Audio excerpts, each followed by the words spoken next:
مگر یہ دنیا کے پہلے بدبخت ہے جو اپنی تاریخ کو اپنے ہاتھ سے مٹا رہے ہیں. یہ دنیا کے پہلے بد دماغ ہے. آئیے انہوں نے کن کن چیزوں کے ساتھ کیا سلوک کیا ذرا دیکھیں. یہ نبی پاک صلی اللہ علیہ وسلم کی ولادت کی جگہ ہے جہاں سرکار صلی اللہ علیہ وسلم کی تشریف آوری ہوئی تھی. اہل سنت یہاں جاتے تھے, میلاد النبی میں سلام پڑھتے تھے. ان بدبختوں نے وہاں ایک لائبریری بنا دی اور وہاں پابندی لگا دی, میلاد النبی کے وقت وہاں تالا لگا دیا جاتا ہے. دو بدبخت پولیس والے کھڑے ہو جاتے ہیں, دو چار چلو بھاگو یہاں شرک ہادی, یہ سب نہیں. یہ رسول اللہ کی ولادت کی جگہ ہے. یہ حضرت آمنہ رضی اللہ تعالیٰ عنہ کا مکان ہے جہاں سرکار کا بچپنا گزرا ہے. یہ پورا ڈھا کر کھنڈر بنا دیا گیا. ترکی حکومت تک اس کی حفاظت کی جاتی رہی مگر ان بدبختوں نے اس کو ڈھا کے ختم کر دیا. اس کے بعد آئیے یہ حضرت ابو ایوب انصاری رضی اللہ تعالیٰ عنہ کا مکان ہے جہاں ہجرت کے بعد سرکار سب سے پہلے تشریف لائے تھے.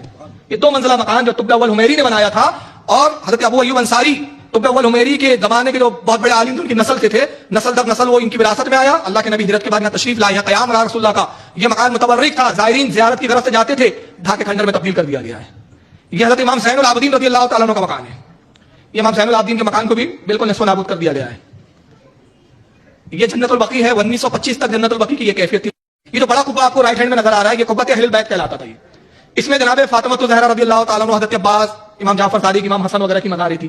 یہ جنت البقیع پرانے اس کی تصویر اس شکل میں تھا, اور اس کے بعد ان نجدی حکومت نے ڈھایا اور ڈھا کے اس کو آج اس کیفیت میں کر دیا ہے. یہ جنت البقیع موجودہ صورت حال یہ ہے جنت البقیع.